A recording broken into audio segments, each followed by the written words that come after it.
Muy buenos días a todas y todos los participantes que ya están conectados puntualmente a nuestra cápsula educativa de esta semana de campaña de invierno 2024.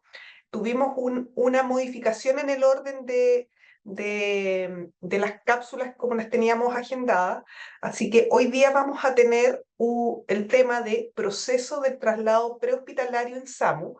Nuestro expositor es el señor Claudio Ruitor, referente del Departamento de la Red de Urgencia de la División de Gestión de la Red Asistencial de la Subsecretaría de Redes Asistenciales.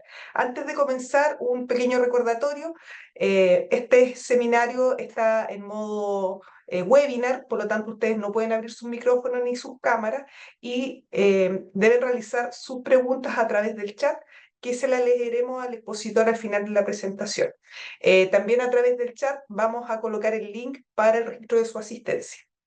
Bueno, dejo con ustedes a nuestro expositor con el tema de proceso del traslado prehospitalario en SAMU. Mira. Bueno, primero que todo, muy buenos días a todos quienes están conectados. Agradecer la invitación que me hicieron para poder contarles un poco la realidad de cómo funciona este proceso de los traslados secundarios pediátricos, en particular en este punto de los SAMU. Eh, Muchas veces me han mencionado que genera conflicto esta posibilidad de traslado SAMU, que demoran en el despacho, etcétera. Entonces, un poco la idea hoy es revisar cuáles son las principales capacidades que tiene SAMU para poder brindar atención prehospitalaria y transporte secundario, y por otro lado revisar algunas cositas que son tremendamente importantes desde el punto de vista técnico para los equipos SAMU y poder brindar una buena respuesta. Bueno, presentarme, mi nombre es Claudio Rutor Paz, soy profesional referente del proceso de atención extramuro y referente de SAMU en el Ministerio de Salud. Mi cargo está alojado en el Departamento de Red de Urgencia de la División de Gestión de la Red Asistencial, la DIGERA, en particular de la Subsecretaría de Redes Asistenciales. ¿Qué es SAMU en realidad en Chile? Desde el punto de vista de lo que está definido en el modelo nacional SAMU del 2018, es el encargado o tiene como misión brindar respuesta de salud en contexto de urgencia y emergencia prehospitalaria en todo el territorio nacional. ¿Ya? Debemos, por mandato, brindar atención desde Arica a Punta Arenas, tanto en un ambiente urbano como rural, sí entendiendo que hay distintas particularidades de estos ambientes, donde se establecen algunas metas de respuesta a patología tiempo dependiente y de riesgo vital. En este contexto, deberíamos llegar en 8 minutos a patología tiempo dependiente riesgo vital en ambientes urbanos, y entre 60 y 90 minutos en ambientes rurales, considerando las distancias, etcétera. ¿Ya? Dentro de esta cartera que debemos brindar a todo el territorio nacional, entender que este es un servicio que no puede tener comprometida su continuidad de operaciones, y por lo tanto debe brindar respuesta a la emergencia prehospitalaria y transporte secundario crítico las 24 horas, los 365 días del año, que además se establece como el primer eslabón de la atención sanitaria, y desde en la mirada de la protección civil que debemos garantizar a todos los habitantes de nuestro territorio. Que dentro de su cartera entonces está la intervención en paciente crítico en contexto prehospitalario, y también el traslado secundario de paciente crítico en el contexto de la necesidad de llevar un paciente de un establecimiento de menor complejidad a uno de mayor complejidad o con capacidad de resolución. Para poder cumplir con esto, entonces, tenemos que garantizar desde el punto de vista de los principales pilares de la atención sanitaria: oportunidad para contestar la llamada, para poder capturar una emergencia de nivel prehospitalario o de necesidad de transporte secundario, y nuestros equipos deben garantizar la calidad de la atención de nuestros requirientes, pasando por eso, por distintos protocolos, por distintos planes de entrenamiento y de formación que van a garantizar que nuestros equipos de intervención prehospitalaria pueden dar una buena respuesta. Ahora, ¿cómo cumplimos con todo esto? En la actualidad, SAMU tiene 292 ambulancias para todo el territorio nacional, lo que da una relación aproximada de una ambulancia por cada 250.000 a 300.000 habitantes. De estos móviles avanzados tenemos un total de 134 en todo Chile, y móviles básicos tenemos un total de 158. ¿Por qué es importante considerar esto? Porque solo 134 móviles de nuestra flota son los que están en condiciones, desde el punto de vista de las capacidades de entrenamiento de equipos electromédicos, etcétera, de poder dar respuesta al traslado secundario de paciente crítico, ya sea adulto o paciente pediátrico. Entonces, la capacidad de oferta se ve bastante limitada cuando tenemos un requerimiento de la red asistencial, considerando en que además tiene que dar respuesta a las emergencias de riesgo vital o patología a tiempo dependiente en el contexto prehospitalario. Entonces, ¿cómo es este concepto que hemos tratado de implementar desde el Departamento de Red de Urgencia, la ruta del usuario?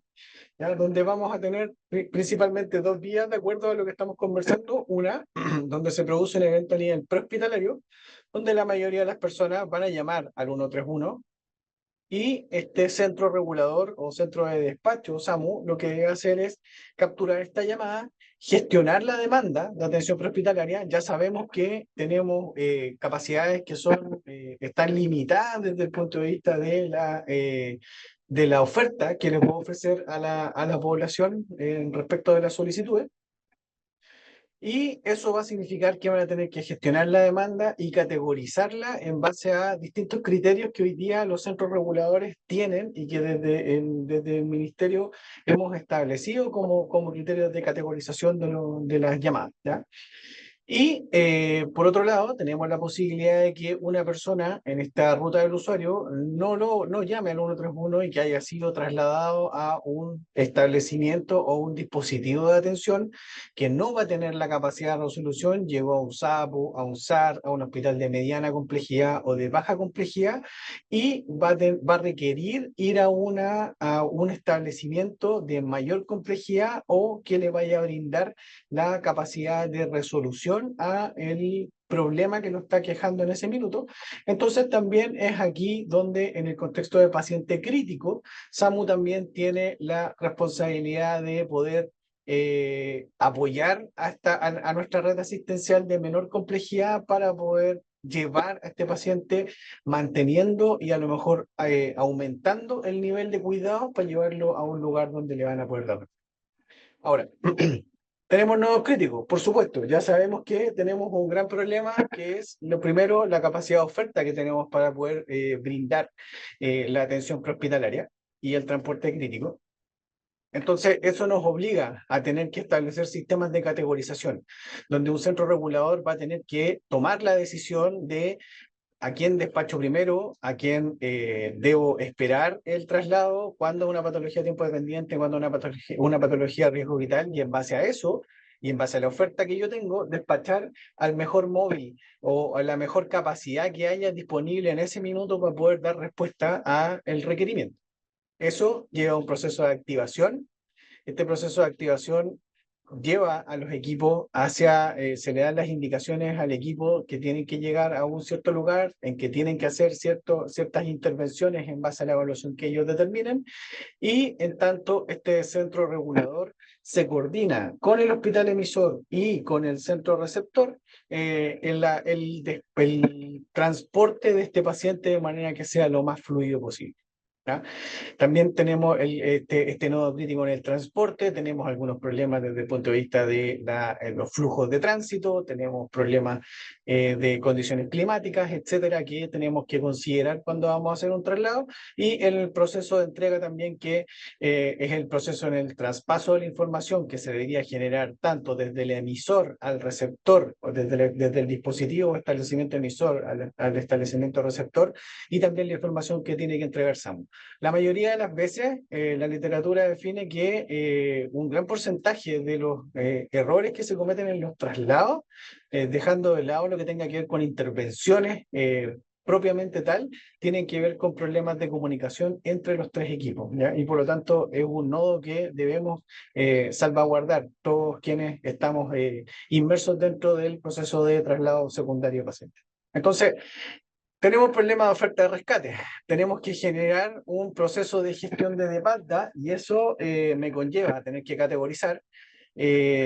Requiere de un buen sistema de telecomunicaciones. Ya sabemos que tenemos dificultades hoy día por las características geográficas de nuestro territorio, en que no podemos tener acceso a un sistema de radiocomunicaciones que sea 100% uptime en el tiempo, y que permita a los centros reguladores y a los médicos reguladores en este contexto de brindar la capacidad de continuidad de cuidados médicos durante el traslado. Y por lo tanto, nuestros equipos, hay sectores donde, producto de no tener la señal de sistema de radiocomunicaciones, se tienen que ajustar a protocolos y brindar la mejor atención en ese minuto, ¿ya? Entonces, eso obliga a que los distintos SAMUS tengan que tener sus protocolos al día, difundidos y entrenados en nuestros equipos. Tenemos que contar con la mejor tecnología, pero esto es tremendamente importante porque no necesitamos la tecnología de punta, sino que en realidad nosotros necesitamos tener la tecnología mejor probada. La tecnología de punta puede fallar en el minuto en que la necesite, y por lo tanto se podría llegar a transformar en un desastre este proceso de atención prehospitalaria. Por lo tanto, SAMU en general siempre va a tender a tener la mejor tecnología probada más que la tecnología de punta, ¿ya? Para eso se han establecido hoy día distintos marcos normativos y rectores, documentos ordinarios que desde la subsecretaría, desde el ministerio, se ha instruido a los SAMU a cumplir con algunos mínimos deseables. Y también entonces tenemos o necesitamos que nuestros centros reguladores puedan tener la capacidad de gobernanza de cualquier vehículo que esté asociado a una camilla y sirenas dentro de su territorio, y que se transforme más bien y cambiar un poco el paradigma de la figura de el centro regulador solo SAMU, a la figura de una torre de comando y control de todas las ambulancias en su territorio, a fin de poder generar una mejor respuesta a nivel prehospitalario. Ejes fundamentales entonces del transporte secundario. Tenemos que entender que cuando hablamos de paciente crítico, estamos sí o sí frente a un alto riesgo de que se complique este paciente, de que pueda morir mientras se realiza el proceso del traslado. Y por lo tanto, nuestra función como equipos de salud es minimizar, es prevenir, es mitigar absolutamente todos los riesgos que hayan posible para poder efectuar un buen traslado secundario. Sabemos que hay riesgos, ¿cierto?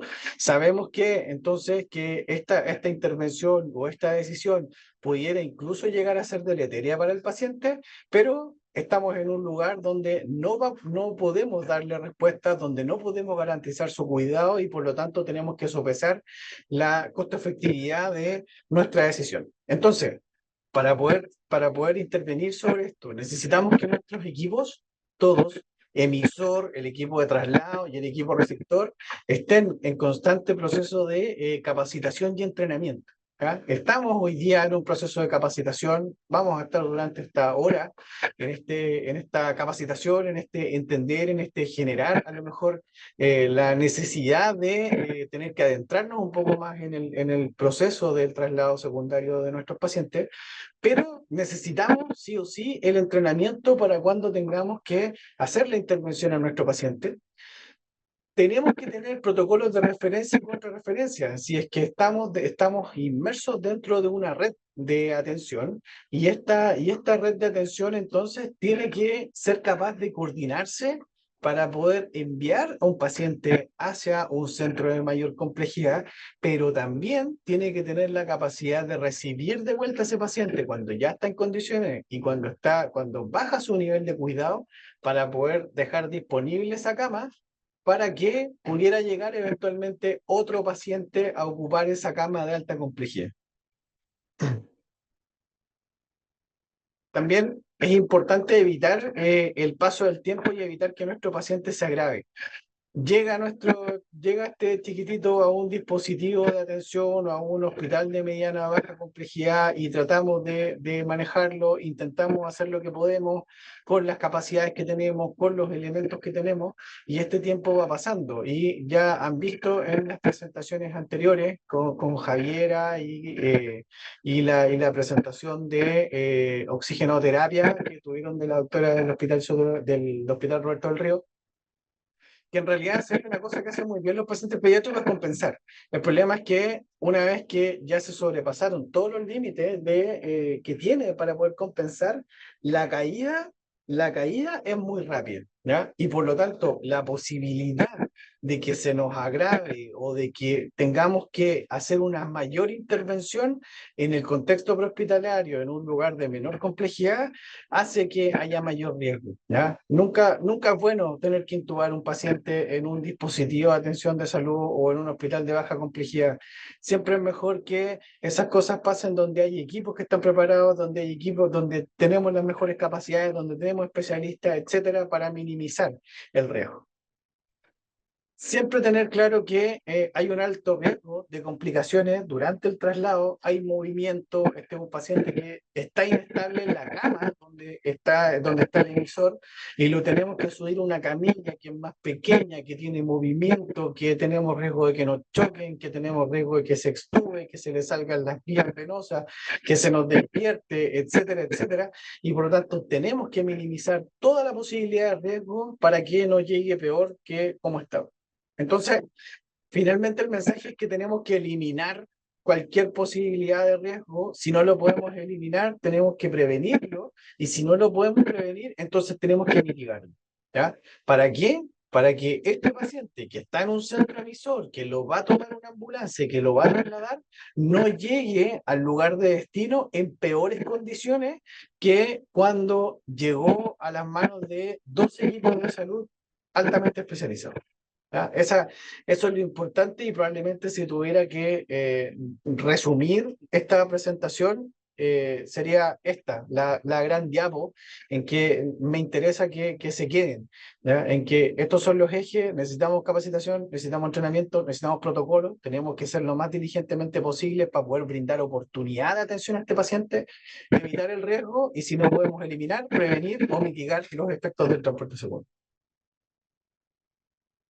Entonces, consideraciones para poder hacer el transporte secundario, tenemos que evaluar el riesgo versus beneficio de hacer el transporte. Por supuesto, si estoy en un dispositivo de salud atención primaria, tengo que trasladarlo a mi hospital base. Este riesgo, de todas formas, se va a ver soslayado por el beneficio de que llegue a un lugar donde hay especialistas, donde hay un equipo, donde le puedo brindar atención.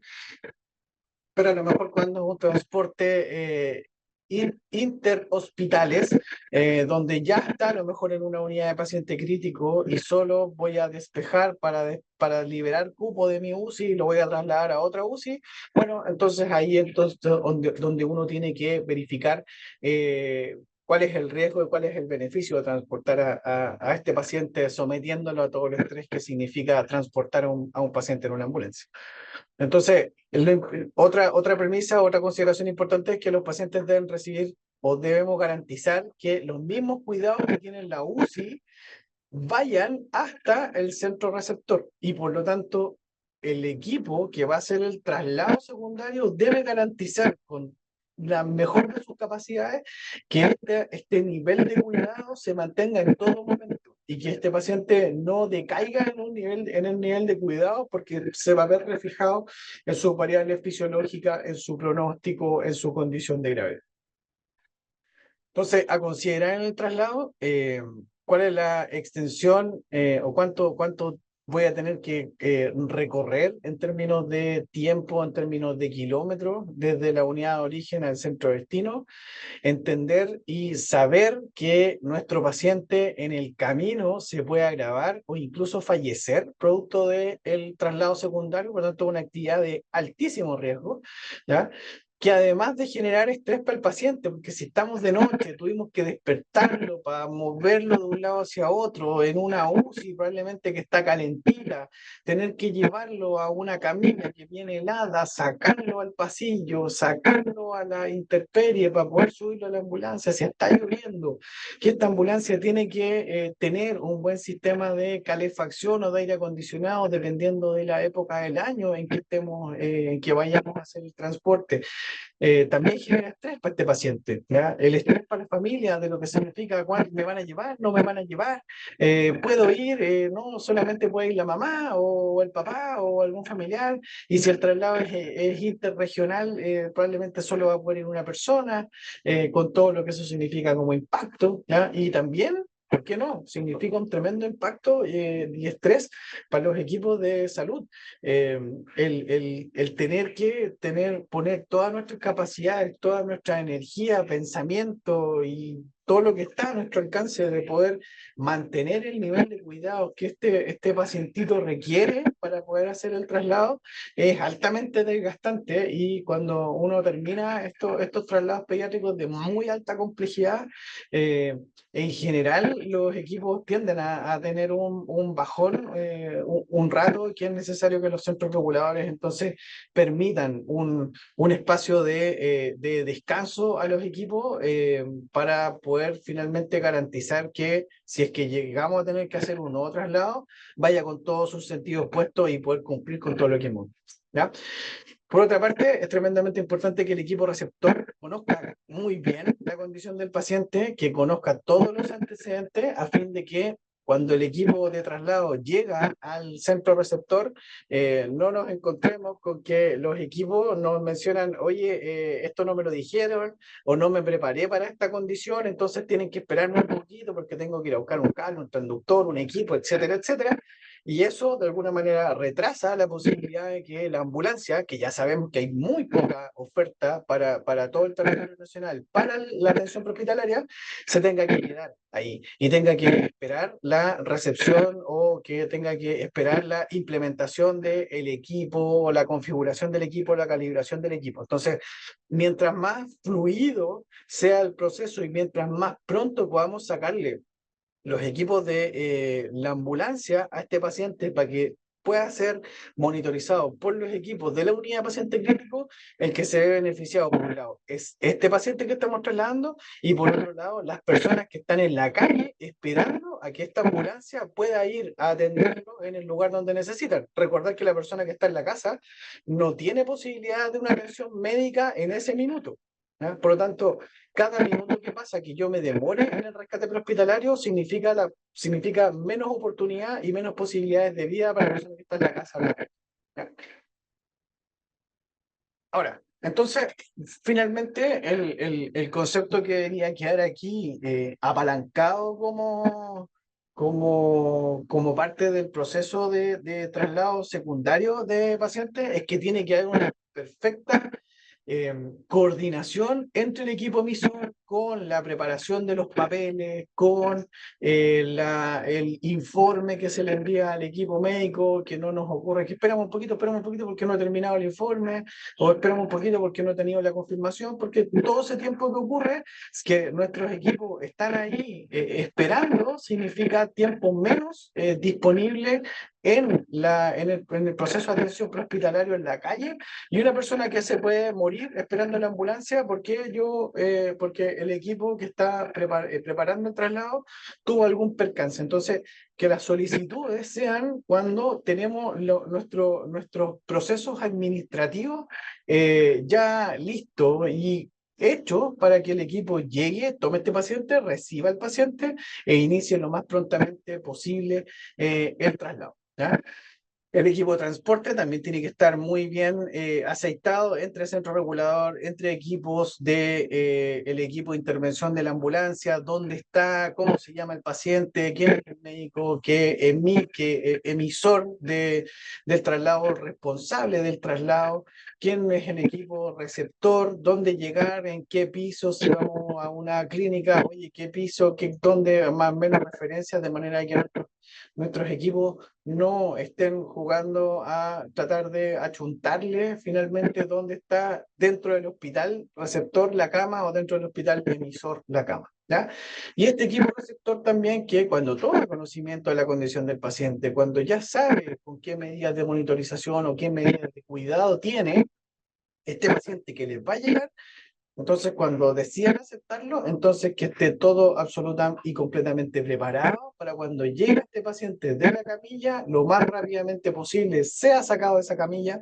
Esa es una cama es una camilla que no está preparada para la intervención de pacientes críticos, una camilla dura, es una camilla que no garantiza las mejores condiciones para este paciente. Este paciente necesita una UCI, no estar encima de una camilla del SAMU para el traslado. Por lo tanto, cada tiempo que pasa, que yo pierdo en todo este proceso, finalmente quien sufre el daño, y importante que no lo olviden, es la persona que estamos trasladando y la persona que está requiriendo la ambulancia en la calle.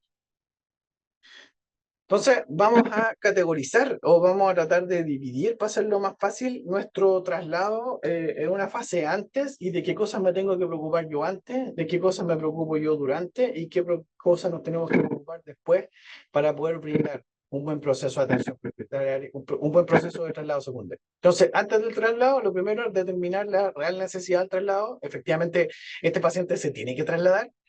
¿Ya? O en realidad lo estoy levantando porque necesito, porque voy a requerir una cama, no sé, se tiene que trasladar, ¿es beneficioso trasladarlo? Ahora, una vez que yo termino que es beneficioso trasladarlo, ¿cómo están las condiciones de traslado? Desde el punto de vista respiratorio, desde el punto de vista hemodinámico, ¿está bajo efectos de seoanalgesia? ¿Qué nivel de invasión tiene este paciente? Porque eso va a marcar la pauta de cuáles son las capacidades que SAMU o la ambulancia privada o quien sea tiene que poner a disposición de este niño para poder hacer este traslado. Si está en ventilación mecánica, y yo no digo que está en ventilación mecánica, no menciono que está intubado, eso va a significar que este es un paciente que no se debería trasladar por ningún motivo con ambú, debería trasladarse con un ventilador mecánico que le brinde las mejores condiciones. Si tiene alteraciones hemodinámicas, va a requerir a lo mejor la necesidad de inicio de drogas vasoactivas y tampoco la idea es que lo estemos trasladando con dosis flow, sino que debería estar siendo trasladado con una bomba de infusión continua de drogas vasoactivas. Lo mismo la analgesia, no es buena idea transportarlos administrándole bolos durante el traslado por todas las repercusiones hemodinámicas que tiene la seoanalgesia y el movimiento además, y qué nivel de invasión, porque también me va a permitir determinar si es que tengo que ir midiendo presión arterial de manera invasiva, si es que voy a tener que implementar algún equipo más en mi ambulancia para poder transportar. Vamos a realizar la solicitud y en esta solicitud debemos indicar dónde va o tener claro dónde va, ¿ya? Porque eso también va a determinar si es que tengo que preparar un equipo de traslado, dos equipos de traslado, un conductor, dos conductores, etcétera. En qué medio de transporte en qué medio de transporte lo vamos a transportar y en cuál se ve más beneficiado. Tenemos particularidades en nuestro país donde a lo mejor vamos a tener que sacar a este paciente en una ambulancia desde la isla donde está hacia un lugar donde lo pueda ir a buscar una ambulancia, y si no están las condiciones desde el punto de vista de la seguridad en el mar, a lo mejor va a tener que salir aerotransportado, pero para eso tengo que tener claro si es que están las condiciones climáticas para que este paciente pueda salir con aerotransporte, y ese aerotransporte en ala fija o en ala rotatoria. Hay hartas decisiones que tenemos que tomar en ese minuto para poder determinar cuál va a ser el mejor medio de transporte. Tremendamente importante, y probablemente antes de realizar cualquier solicitud, es que cuando yo determino la necesidad del traslado, informarle rápidamente a la familia, que la familia tenga absolutamente claro qué es lo que va a pasar, cuáles son los pasos, para dónde se va a ir, etcétera, porque nos ha ocurrido en que se ha generado se ha echado a andar toda esta maquinaria para poder efectuar el traslado secundario, y cuando llegan nuestros equipos, la familia pregunta qué pasa, por qué está aquí, y rechazan el traslado. Entonces, eso implicó un tremendo esfuerzo desde el equipo emisor, el equipo de traslado y el equipo receptor. Incluso UGCC, en este contexto, cuando tienen que, en contexto de solicitud de cama de paciente crítico, que tienen que hacer todo su proceso para que finalmente después nos encontremos con que la familia no está informada y que todo esto que hicimos en realidad se vuelve a foja cero porque la familia no quiere trasladar a este paciente. ¿Ya? Entonces, es tremendamente importante el consentimiento. ¿Ya? Tenemos suficiente oxígeno, tenemos suficiente combustible. No es buena idea pasar a cargar combustible con un paciente en estas condiciones. No es buena idea que se nos acabe el oxígeno con este paciente en estas condiciones en nuestras manos. Y por supuesto que el informe del paciente esté a mano y lo más detallado posible para los equipos receptores. Ya determinamos entonces que estamos en condiciones de iniciar el traslado, y previo a eso, entonces, previo a salir, tengo que evaluar la condición para el traslado, tiene las condiciones hemodinámicas, está con un buen efecto, bajo una buena seoparalización, si es que es necesario, está con el nivel de cuidado, podemos garantizar el nivel de cuidado durante el camino para este paciente. Cuento además yo con mi equipo de protección personal necesaria. Ya sabemos que hoy día salió la resolución donde se instruye, por ejemplo, nuevamente el uso de las mascarillas, entonces, en los servicios de urgencia. Entonces eso va a significar que a lo mejor desde el punto de vista hospitalario también vamos a tener que empezar a implementar nuevamente medidas de equipos de protección personal o reforzarlas, y por lo tanto, si es que cuento o no cuento con los equipos, tengo los equipos electromédicos necesarios, son capaces de tienen en performance, de dar respuesta a la necesidad de monitorización del paciente que estamos evaluando, porque si eso no es así, no podemos hacer ese traslado. ¿Ya?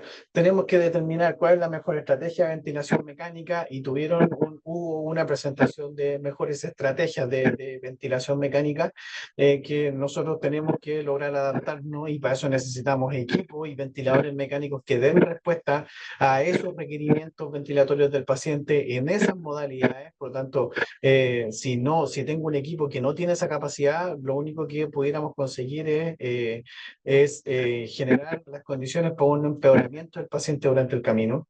¿Cómo vamos a traspasar las infusiones de este paciente al controlarlo después del cambio de bombas?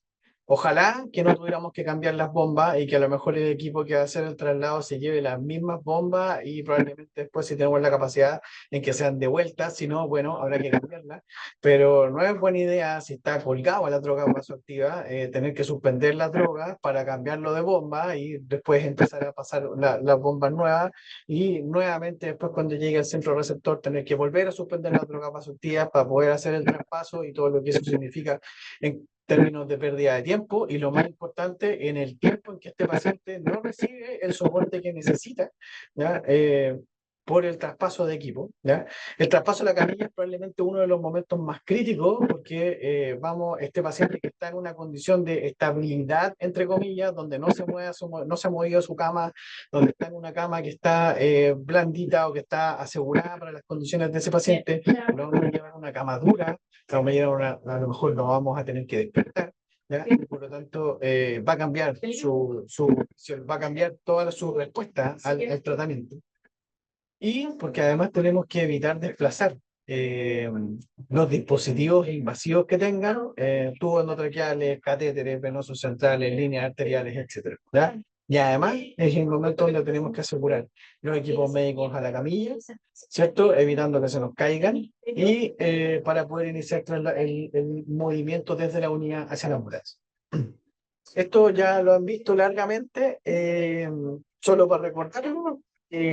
Pensar en que esta evaluación pediátrica, ustedes deben, no la olviden, no la saquen de su cabeza, que tenemos nuestro triángulo de evaluación pediátrica, donde miramos la apariencia, el trabajo respiratorio y la circulación. Y a partir de esta primera mirada podemos ir a obtener algunas conclusiones de este niño.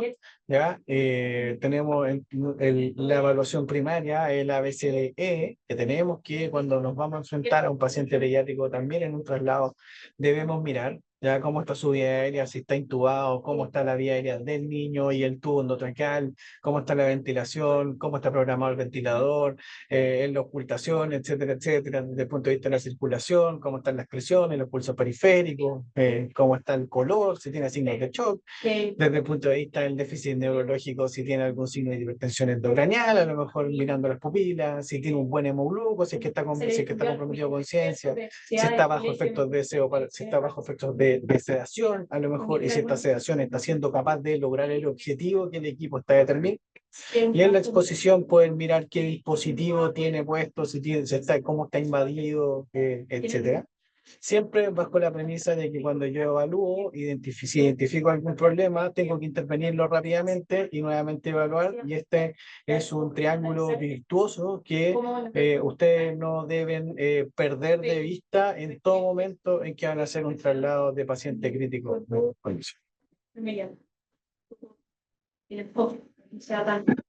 ¿Por qué? Porque hay estudios que ya han permitido demostrar hay- que han permitido demostrar algunas complicaciones durante el traslado intrahospitalario e interhospitalario, ¿ya? Desde el punto de vista respiratorio, que se pueda generar una severa hipoxia, que producto del movimiento se genere un broncoespasmo, que se genere un neumotórax, no se extube el paciente, que se mueva el tubo y que una intubación selectiva, que provoca asincronías en este paciente durante el movimiento, lo vamos a llevar vamos a entrar en un momento en que el tiempo, las condiciones climáticas, vamos a tener menor temperatura y por lo tanto tenemos que salvaguardar la hipotermia, que nuestra ambulancia tenga el sistema de aire acondicionado y de climatización que corresponde, que a lo mejor nuestros equipos tengan alguna falla desde el punto de vista del suministro eléctrico que tenga la ambulancia o que falle por interferencia, que sean equipos que estén certificados para el transporte secundario prehospitalario, que se nos acabe el oxígeno, errores humanos. En que no estemos preparados, no estemos entrenados y hagamos alguna intervención que no sea la adecuada para este paciente. Desde el punto de vista neurológico, se nos puede agitar, le puede aumentar la presión intracraniana, recordar la aceleración, la desaceleración, el uso de sirena, el uso de luces estroboscópicas al interior de la cabina sanitaria. Desde el punto de vista circulatorio, se pueden hipotenciar o hipertensar, entonces tengo que tener un continuo monitoreo de este paciente, puede ir a gatillar arritmia, puede ir a generar paro cardiorrespiratorio e incluso la muerte, ¿ya? Entonces, es tremendamente importante que todas las medidas que nosotros tomemos previo al traslado, lo que buscan es mitigar, prevenir o eliminar estos efectos en el transporte secundario de nuestro paciente y evitar finalmente que se nos complique ese momento. Durante el traslado, ¿qué cosas tenemos que considerar además? La hora, si está durmiendo y lo despertamos, a lo mejor se va a poner irritable, a lo mejor va a querer a su mamá y no vamos a tener a la mamá a lo mejor disponible, entonces va a generar agitación, va a generar demanda ventilatoria, etcétera. Entonces, si es muy tarde o dependiendo de la hora pudiera verse afectado. ¿Qué condiciones meteorológicas? ¿Está lloviendo? ¿Está nevando? ¿Hay viento? Etcétera, que son condiciones que impactan en la condición del niño. ¿Cuánto tiempo ha trabajado en este equipo previamente? ¿Cuántos traslados ha realizado? ¿Ha tenido algún procedimiento complejo previamente que pudiera afectar su rendimiento en este traslado? Si es un móvil que está en una zona lejana el establecimiento donde vamos a trasladar, donde los tiempos promedios de traslado, no sé, voy a poner un ejemplo, de 3, 4 horas, son más o menos el tiempo en que yo recepciono a mi paciente, 45 minutos, 1 hora para poder generar una muy buena estabilización. 4 horas de traslado más 1 hora donde yo lo entrego, ya vamos con 6 horas de atención de este equipo, que lleva atendiendo este equipo, más la vuelta, 4 horas más. Entonces ya un equipo que en un turno trabajó 10 horas haciendo un traslado. Entonces uno pudiera decir, wow, el rendimiento es malísimo, pues en un turno, una intervención, sí, pero esa intervención duró 10 horas. Por lo tanto, lo que pudiera pasar o lo que no pudiera pasar es que nuevamente ese centro regulador despachara de manera inmediata a ese móvil a otro traslado en las mismas condiciones, eh, porque va a afectar su rendimiento, va a afectar la capacidad de atención, va a afectar las capacidades de razonamiento que tienen los equipos de intervención y por lo tanto aumentamos el riesgo de que el daño se produzca en nuestro pacientito que está esperando ahí y que por supuesto no lo merece.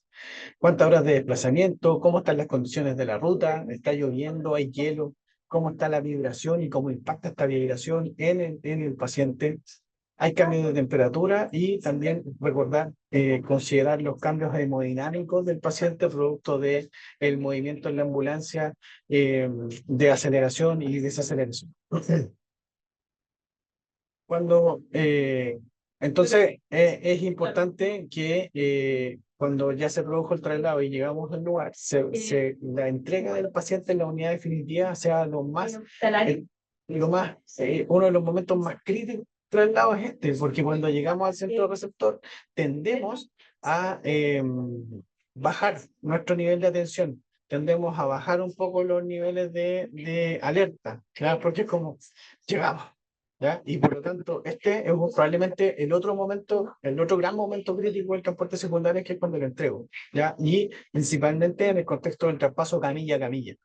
¿Por qué? Porque es el momento donde, además de tener mi nivel de alerta un poco más bajo, es el momento donde, al igual que cuando lo llevo a mi camilla, se me pueden salir los dispositivos de monitorización, se me puede salir un acceso vascular, un catéter venoso central, un drenaje, un tubo, etc. Por lo tanto, aquí es donde deberíamos tener todos, absolutamente todos, el equipo receptor y el equipo traslado, el mayor nivel de atención y alerta para evitar los riesgos en este proceso de traslado.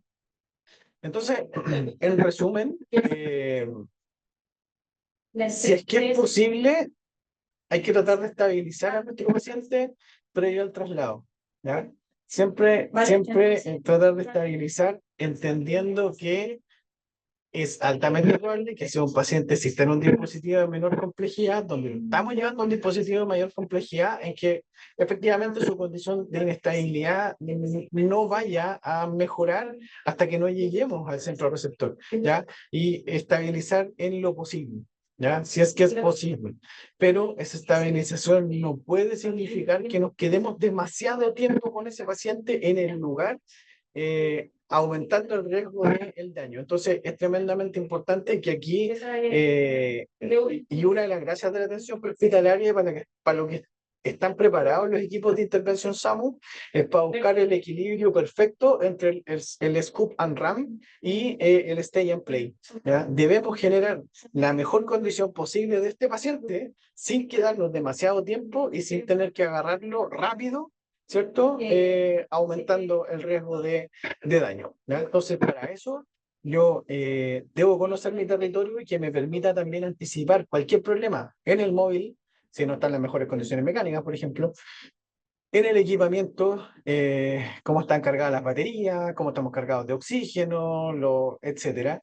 En el personal, cuento con personal capacitado y entrenado para poder hacerlo en la condición del paciente, ¿cierto? O si no, puede tener que hacer algunas medidas que me permitan mitigar el efecto del transporte. Siempre recordar, evaluar, identificar, intervenir. Si ustedes evalúan a este paciente, identifican algún problema, traten de intervenirlo rápidamente y nuevamente vuelvan a reevaluar. Esta premisa o este triángulo virtuoso, como lo menciono, les va a poder permitir generar las mejores condiciones de estabilidad para ese paciente y copiándole a Javiera en una presentación que ella hizo respecto a la atención de estos pacientes, prepárese para lo peor, siempre, y espere lo mejor, ¿ya? Siempre es mejor intervenir poco en nuestros pacientes y yo soy un convencido que en el contexto de la atención prehospitalaria menos es más, ¿cierto? Con eso minimizamos el riesgo. En algún minuto me tocó acudir a un seminario donde un gran prócer de la atención prehospitalaria mundial menciona que haga lo básico extremadamente bien y con eso va a salvar vidas, porque todo lo que signifique intervención avanzada solo la mantiene, pero para salvar vidas necesitamos hacer muy bien lo básico. Entonces, para no olvidar que este probablemente sería el gran concepto que me gustaría que se quedara con esta presentación, es que es fundamental la capacitación y el entrenamiento, entrenarnos dentro de lo posible, a lo mejor como en los equipos de intervención o los equipos que trabajan en los distintos dispositivos de menor complejidad, en las mañanas, en un ratito, a lo mejor juntarse, practicar una clave azul, practicar cómo podríamos como equipo tener un mejor performance de atención, tener claro como red nuestros protocolos de referencia y contrarreferencia, dónde va, cuándo, en qué minuto, cómo me comunico con el hospital, etcétera. Pero siempre es importante considerar para los hospitales de alta que nunca es mejor dejar a este paciente en el dispositivo de atención primaria porque yo no tengo cama. Siempre va a ser mejor que esté en la urgencia hospitalaria con los equipos, con los equipos clínicos especializados, a que esté en el dispositivo de atención primaria, por ejemplo, esperando que se haga un cupo en la urgencia, ¿ya? Evitar el paso del tiempo para que de esta manera no se nos agrave el paciente y tengamos menos chance de poder intervenirlo.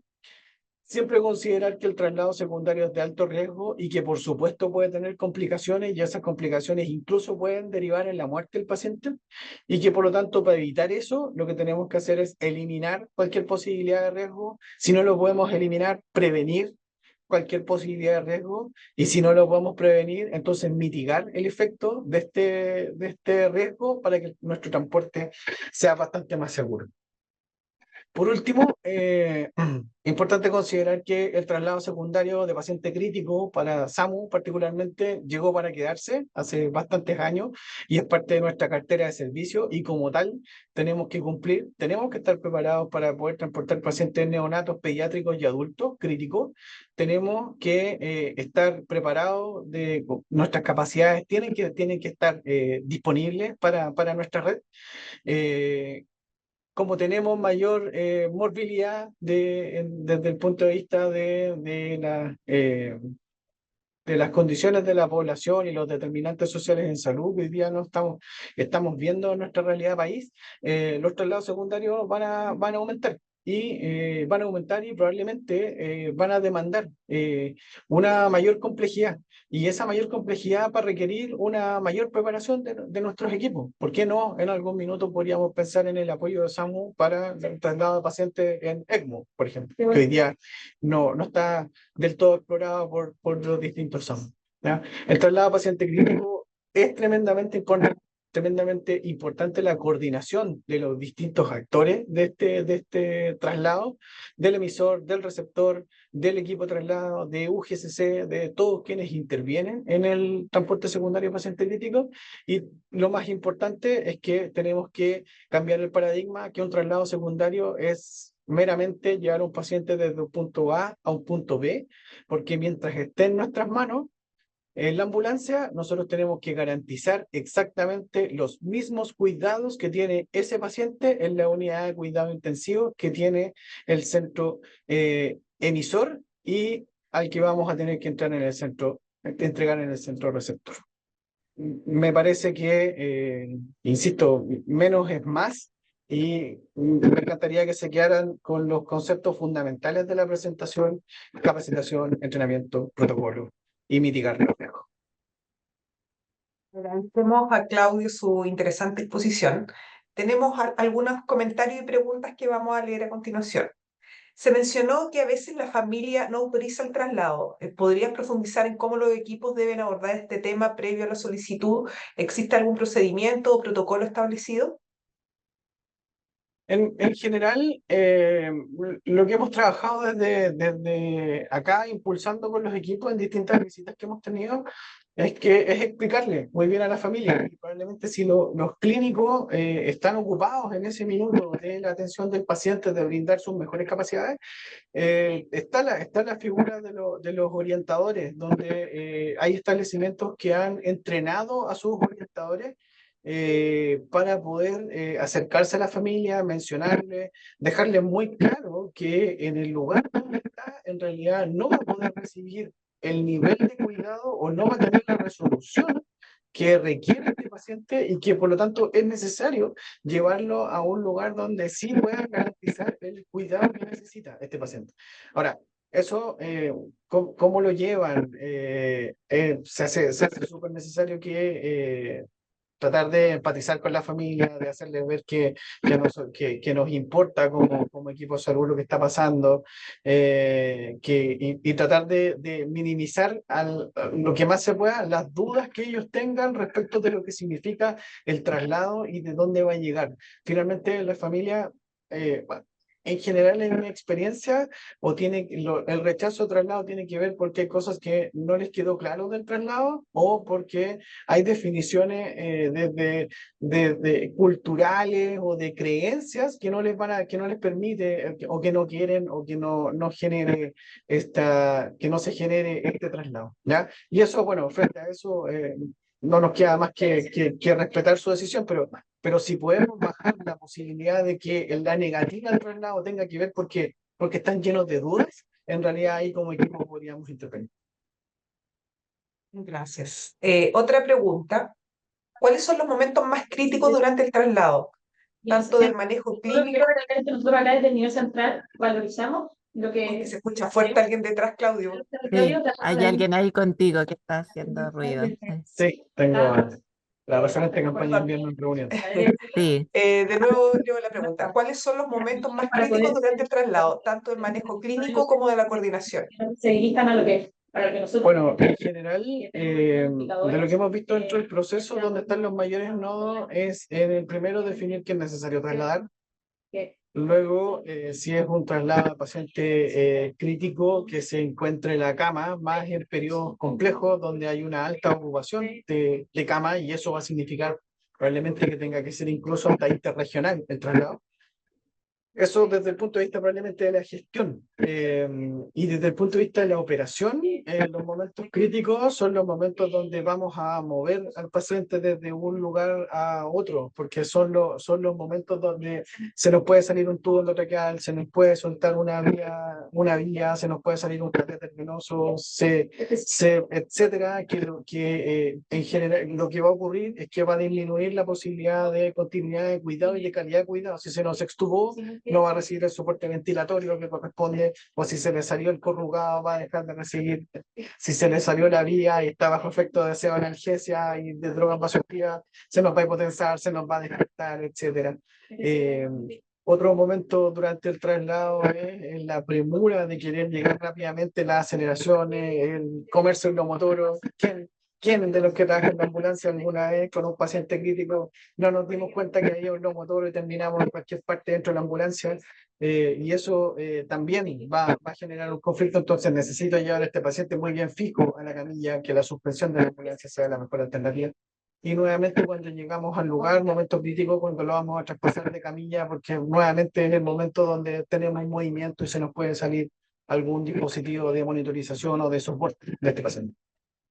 Para este año, nosotros... Me parece que Claudio, esta es la última pregunta. sí, quizá, no, disculpa, Pati. Entonces, aspectos de la fijación del paciente, ¿cierto? Van a ser muy relevantes para que asegurar un traslado efectivo y que también de alguna manera los profesionales que van acompañando a ese paciente también tengan consideración de su entorno, de que hay un movimiento y que eso puede también tener un impacto sobre los usuarios y poner en el fondo en desequilibrio lo que es el traslado. Así que por eso tú relevabas durante tu presentación la importancia de practicar, ¿cierto? No solo en el fondo tener conocimiento, sino que poder practicar estos traslados y tener en el fondo como la experiencia. Así que eso tú lo dijiste harto, así que por eso quería relevarlo de la importancia de poner en simulacros y tratar de acordar, de ponerse frente a distintos escenarios que de repente, ¿cierto? Podemos, por no estar preparados, no haberlo practicado, poner en riesgo la vida de los usuarios.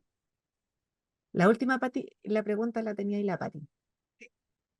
Gracias, Nicole. La última pregunta, Claudio, dice, ¿qué pasa cuando un niño menor de 1 año requiere ser trasladado desde APS y hay problemas con la capacidad instalada para el traslado de lactantes? ¿Hay alguna sugerencia de recomendación que hacer en esas situaciones? Wow. Mi corazón se divide ahí en lo técnico y en lo en el corazón en realidad. Yo siempre ahí, la respuesta en realidad debería ser que se coordinen equipo receptor, emisor, y si es que la persona que lo pregunta es SAMU con su centro regulador y ver cuál es el riesgo-beneficio de eso. Eh, al- como tomándose la cara y con enrojecido completo, a lo mejor la decisión es que trasladémoslo. No se puede quedar ahí, no va a tener la, la respuesta ni el nivel de cuidado que necesita ese niño. Tenemos que sacarlo, va a ser trasladado por un equipo de profesionales y por lo tanto, a lo menos las medidas de soporte de vida podríamos darle. Si a lo mejor ese equipo no tiene entrenamiento, no tiene las capacidades de poder intubarlo, bueno, a lo mejor bajo un efecto de sedación, una máscara laringea y tratarlo con máscara laringea. En general, ahí a lo mejor volver a lo básico y darle la medida de soporte de vida para que este niño llegue rápidamente a la unidad de emergencia que corresponde y pueda ser intervenido por el equipo que es necesario. Eh, Desde el punto de vista técnico, a lo mejor pudiera ser que el equipo del dispositivo, no sé, trasladarlo con el médico, el equipo del dispositivo, y eso en realidad es una situación compleja. Es compleja y hay que entenderlo como complejo. Yo soy medio enemigo de hablar de los traslados de rescate, porque en realidad no debería pasar eso, pero sí comprender que sí estamos en una zona donde es la única opción que nos queda y es la posibilidad para poder salvarle la vida a ese niño. Entonces hay que hacerlo, tenemos que ir mega concentrarnos, menos es más, y trasladarlo lo más prontamente posible. Gracias, Claudio. Acaba de ingresar una pregunta. Dice, yo trabajo en una urgencia pediátrica. ¿Cuánto rato puede estar un paciente pediátrico en un reanimador? Ya que muchas veces SAMU no tiene ambulancias para enviar en un periodo corto de tiempo una ambulancia avanzada. Y ahí detalla. Depende de los protocolos que tengan ustedes en el hospital. Es muy políticamente correcto, pero en realidad ojalá que eso no pasara. Si un paciente tiempo dependiente, si un paciente de riesgo vital, lo que se esperaría es que el SAMU llegue rápidamente al lugar donde está siendo requerido para poder hacer el traslado. No obstante, no sé en qué hospital trabaja ella, pero pudiera ser que el SAMU más cercano esté a 1 o 2 horas del centro que solicita, y hagamos lo que hagamos, no va a llegar antes de 1 o 2 horas a ese espacio, y ahí va a requerir de que el establecimiento tenga sus protocolos de si lo van a mantener en el reanimador o lo van a llevar a una sala de crítico. No sé cómo funciona el hospital donde trabaja ella, pero en general lo que tenga que ver con el intramuro requiere de protocolo frente a ese tipo de solución. Claudio. Bueno, con esto damos por finalizada la cápsula de hoy. Los dejamos cordialmente invitados el próximo jueves a esta misma hora con el tema de enfrentamiento del paciente pediátrico en estado crítico 1. Y como les acabo de señalar, es el link de siempre a las 11 de la mañana. Así que muchas gracias a todos y todas las personas que se conectaron y en particular a nuestro expositor.